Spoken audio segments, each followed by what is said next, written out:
We've been kind of waiting for fall to hit. Fall is definitely the beginning of next year's season. The decisions that you make in fall and the things that you do directly impact what the garden looks like in the following year. Fall for us is go time. Welcome to the Relish Gardens podcast, where we have conversations about the intersection between the garden and your life and how all those things are intertwined, how to care for your space, how to prune, basically everything that is related to the design and development of a garden and the keeping of a garden. I'm Claire Liddell Hannon. I'm the founder and lead designer at Relish Gardens, where we build, design, and maintain beautiful gardens. Let's dig in.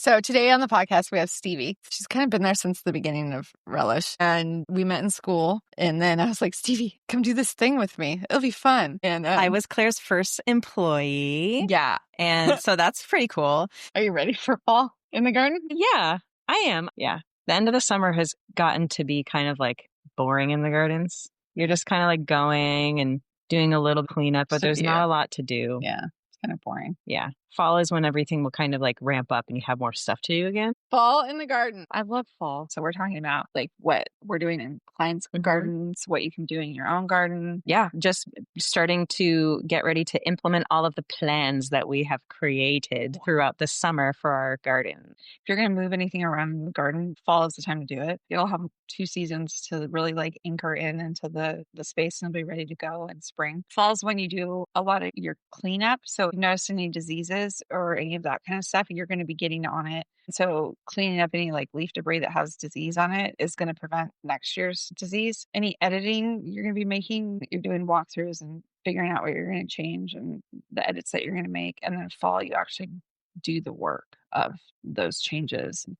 You plan out the following year. I would say that the most of the impact you're going to have in a garden is going to happen in fall and winter. And then you should be able to enjoy it in spring and summer. Yeah, spring and summer. Spring is when you're doing like maintaining the garden, but fall is when you're beginning your garden. Fall is when you're really thinking about what you want your next year's garden to look like and how you want it to feel. Fall is when you start to get the rain again. The temperature's cool and it like kind of gives the plants a break. You don't want to move plants when they're stressed. And so fall, like the plants are like naturally having like hormonal responses from the weather change. And you're not spurring on growth. Because if you did it during the summer, some of the pruning and some of the different things that you would be doing could actually spur growth. And then that would create dieback during the winter. So fall, the plants are automatically already having a hormonal response from the weather change. I mean, it depends on the plant, but a lot of them are getting ready to kind of just go into dormancy. And so, or just like hunker down for the winter. And so what they're going to be doing is putting on root growth generally. And so doing any divisions now is a great time because they're not concentrating on growth. And if you can get stuff rerouted during the fall and winter, your garden's going to be ready to go in spring. I think summer, if you have like a vegetable garden, you are harvesting, you were doing all of that kind of heavy lifting.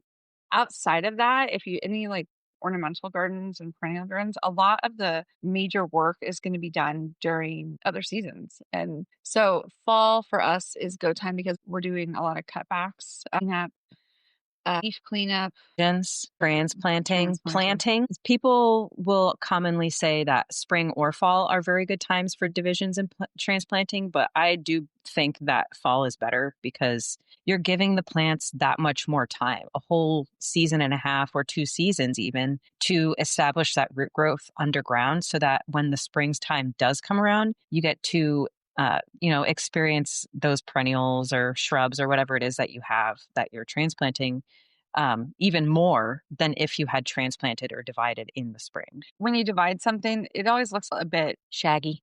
Yeah. That's a good word. And if you do that in the spring, the plant is recovering while it's actually in its growing season. And some plants will recover better than others, but fall is best time to do it because by the time spring hits, it's not going to look shaggy anymore. I mean, obviously it depends on all the plants. Everything depends on the plant. Also, when you are transplanting in fall, at least around here, you're putting a lot less supplemental watering into the transplant or the divisions. In other places around the country, obviously, it's different. Their rainy seasons are not the same as ours, but here you're going to be saving money on water by not watering in those transplants and divisions as much. Yeah, a lot of municipalities, they actually hike the cost of water during summer. Just financially, it's a lot more expensive to do any planting during the summer. You just aren't going to have the kind of success. It's all about percentages, right? But it's like you're not going to have the kind of success that you do with fall transplant if you did it in the summer, because you're going to have all the heat stress. It really depends on what your winters are like. Like our winters can be really mild. And so what we're really looking for is like, is the soil really waterlogged? You don't really want to like mess with soil that's too wet, and you certainly don't want to be walking on it because it'll just create compaction. The other issue is freezing temperatures when the soil is frozen. You don't want to be transplanted in that kind of situation. We're kind of gearing up right now to do a lot of planting for our clients. Anything new, any changes that we're making, we've been kind of holding off. And we'll be doing those in the next several weeks. It's as much of a rush season as spring is for the changes that need to be made. We have several spaces that we're going to be doing a lot of planting. Plants that we notice that are not thriving because they're not in the right place, we'll be switching those out for other things. A lot of that. A lot. We're doing a lot of that this fall. And we have a big project where we're going to be doing design-based transplanting as well in Snohomish. I'm excited for that one. Are you? I am, yeah.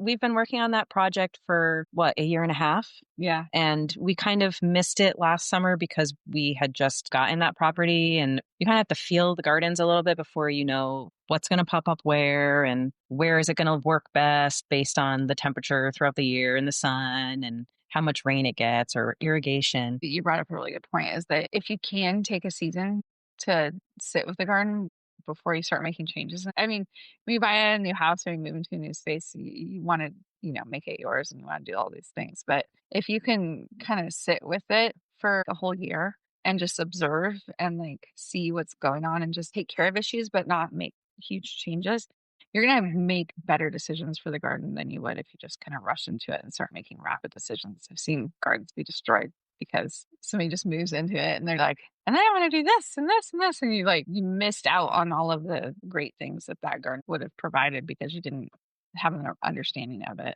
So if you can, sitting back and like observing the garden and the space that you're moving into is a great way to make better decisions. That way you'll be ready when the following fall hits. I think there's like so much of gardening, like waiting and observation. I think that's a huge part of it. I think a great way to quell that, like, I really need to get in the garden, but like I have to wait, is do container gardening. Yeah. I have container gardening in front of my front door. I mean, I live in an HOA, so it's a little bit of a different situation, but I have a little container garden, and that is scratch the itch. It scratches the itch because I look outside and I'm like, oh, this garden is so boring. Maybe one day I'll fix it up and make it look nice. But the containers, they take the amount of time that I am able to give into it. I like refreshing the containers in fall. The containers that we have on our properties are looking really, really great. We've been pinching them back during the summer and maintaining those, but we will be switching those out and planting bulbs for the following spring. We'll be doing that, and then overplanting with other plants to kind of bring them through the winter. There's two different types of pots. There's the constant switchover pots. You're always getting that like seasonal refresh in those. So like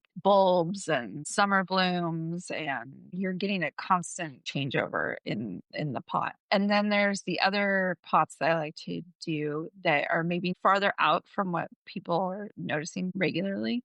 And so those pots, we kind of talk about it as like thinking about it as like your own little nursery. So I'll buy smaller versions, something that might be a more expensive plant. And before I put it in a garden, I will grow it out in the pot and then I'll move it. But then that way I'm not having to switch over the pot as frequently. So I might like do a couple little things to that pot, but for the most part, I'll only be refreshing those pots every other year. And then there's also the large pots that, stuff is going to stay in there forever. Like a small tree or something. Yeah. And then you just have to do root pruning, which is its own fun thing situation. The other thing too that I think is fun. I don't know. I'm such a sucker for like fall colors and plants and whatnot. And I know people either like love or hate mums, but I just love them. I do too. Do you? I do.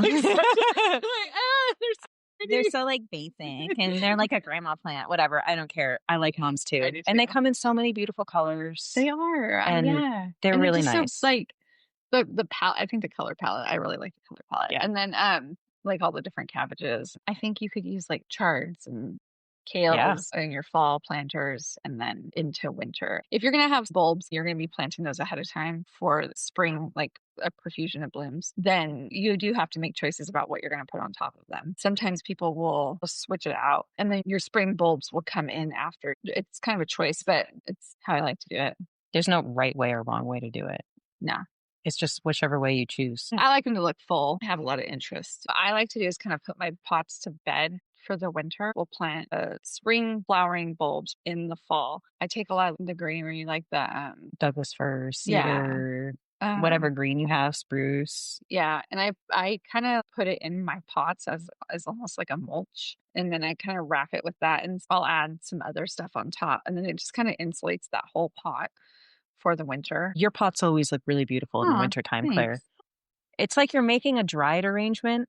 Yeah, it's in almost your like pot. a wreath, right? Yeah. It's just resting, assembled beautifully. Yeah, it's to hold the I think space. of it as like a living mulch. Mhm. The things that we're focused on in our clients' gardens are mulching, leaf cleanup, dividing, transplanting, moving plants, Planting, planting. design, implementation. Yeah, all of those things. You hear a lot of information around leaf cleanup. To clean or not to clean the leaves? that is the question. One of the ways I like to think about it is leaving leaf litter in the garden can be really beneficial for the soil I mean, microbes. it's beneficial for the soil microbes. It's beneficial for the insects and pollinators and, the other beings that inhabit the garden. However, some of it comes down to choice on whether or not you like that kind of aesthetic, and whether or not if you've noticed any disease in your garden. So that is always a time where you clean up leaf litter. Like if you have a question about why a certain plant wasn't doing well and you see any indication on its leaves, you have to clean that up. You do not leave anything that could potentially be disease in the garden. That is the best way to prevent disease outbreaks in the garden, is to clean that up. If there is no disease and you choose to clean up the leaf litter for aesthetics, then you definitely want to add a mulch to cover the soil and maintain soil health through the winter and root health and whatnot. Mulch is going to do the same thing as if you leave the leaf litter in a way, because it helps not only to feed the soil, but it also helps to insulate the roots of the plants that are in your garden. I think it's also important to note that your leaves might not break down the same way that they do in an area like we are. And so they're not going to be feeding the soil. And so you could still choose to leave them as a mulch to suppress weeds and insulate the roots, but they might not break down the same way that they do in an area like we are. And if you do clean up your leaf litter and you put it into a compost bin, you still will get the benefits of having leaf litter decompose in the spring, and you can put that back in your garden beds if you want. That's a good point to make. My current garden is in transition, shall we say. But when I did have a large vegetable garden, as I was putting my garden beds to bed, any of the ones I wasn't going to use for any fall or winter vegetable gardening, I would put all that leaf litter in my vegetable garden beds, and I would put that in there to insulate that soil, because you really don't want bare soil left throughout the season. So I would use all of that leaf litter, just put it right on top of my garden beds, let that decompose. And then I usually add a layer of compost in the spring. And then I would just plant right in it. And it would largely just decompose over the fall and into spring. Leaf litter can be a really great insulator for your garlic bulbs, and then use that as a mulch. So if you think about it not as something to get rid of, but it's how can I use this as a beneficial resource somewhere else in my garden? I don't know, it reframes the way that you think about garden chores and then the byproducts of having a garden, because there's always debris that comes with having a garden. Yes, there is.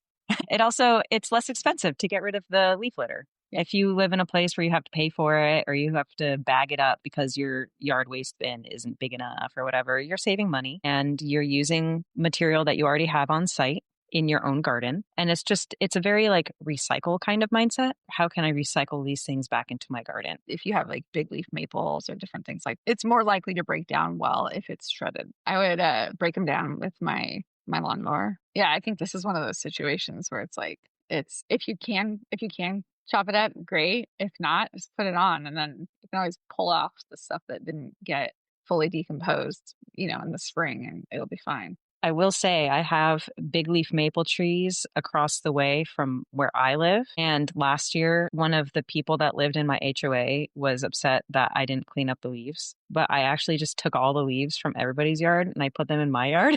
And everyone else had weeds in the springtime. And I didn't have any weeds because I had those big leaves that they didn't decay, but I cleaned them up in the springtime. Yeah. I didn't have any weeds that I had to clean up. Everybody else did, but I didn't. Nice. Yeah.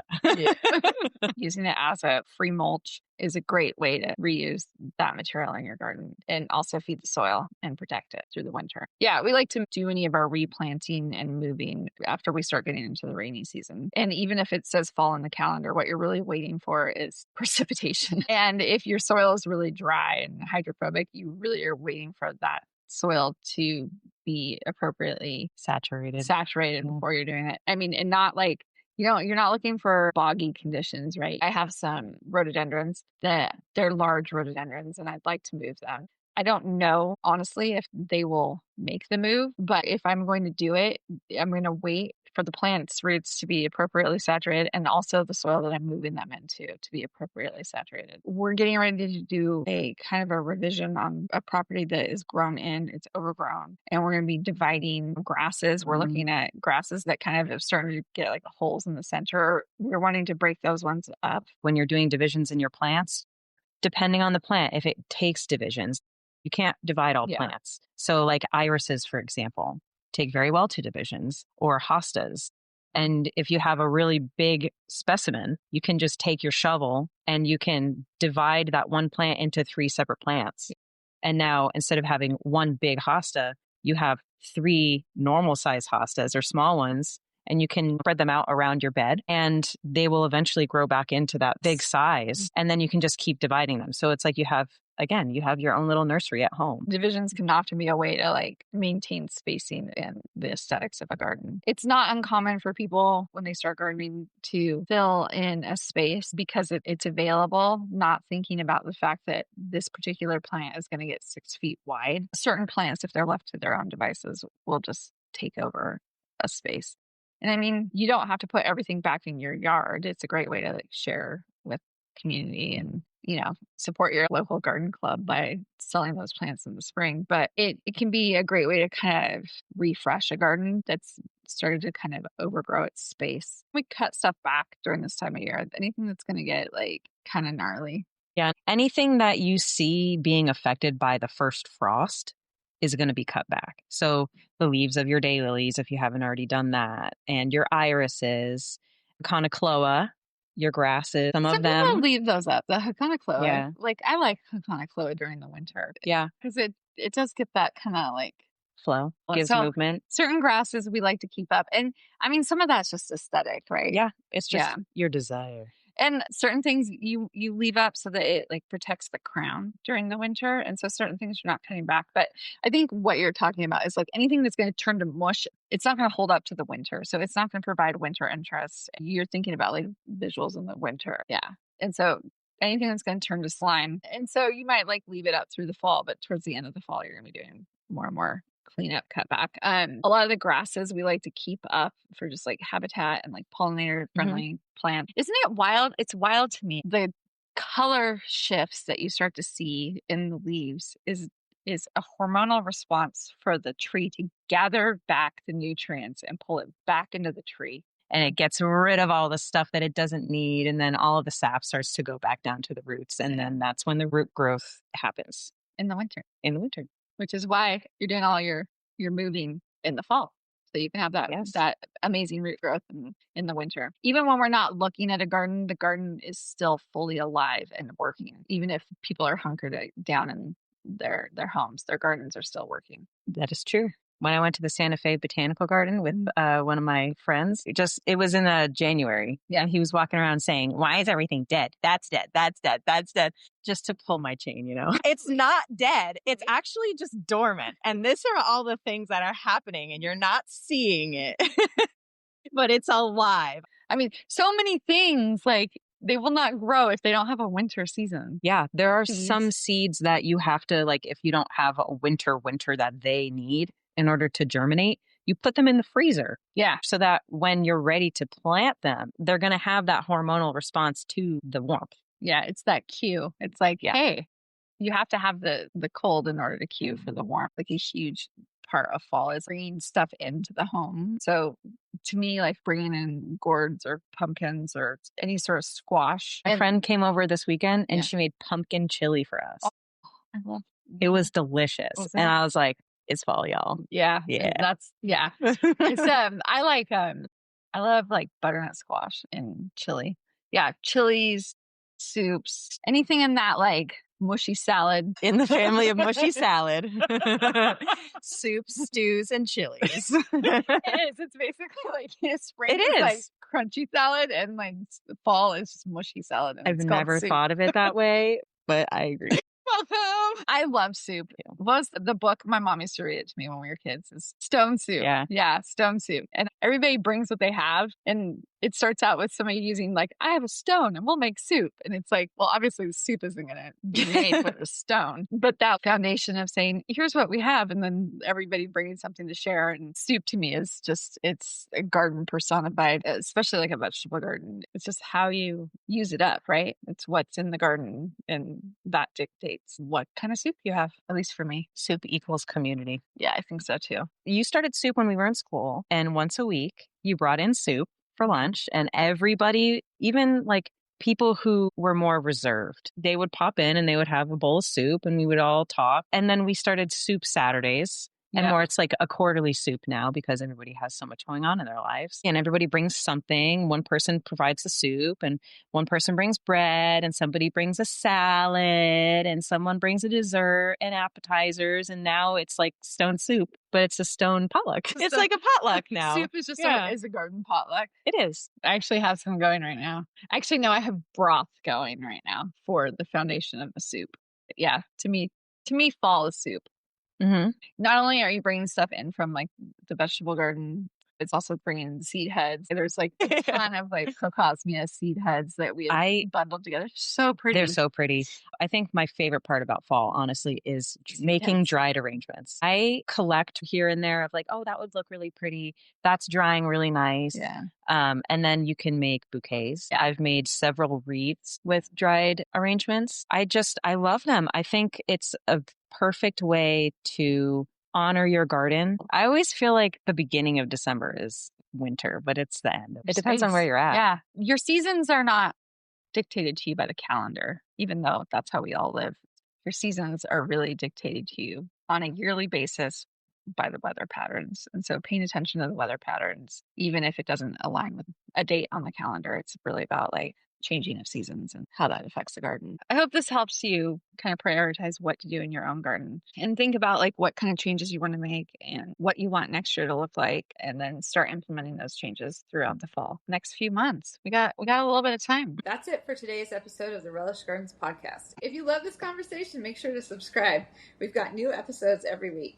And if you know a gardening friend who'd love this, send it their way. Sharing the show helps grow our little garden-loving community. If you want more help knowing what to do in your garden this fall, check out our free gardening guide in the show notes. Until next time, I hope you find something in your garden to truly relish.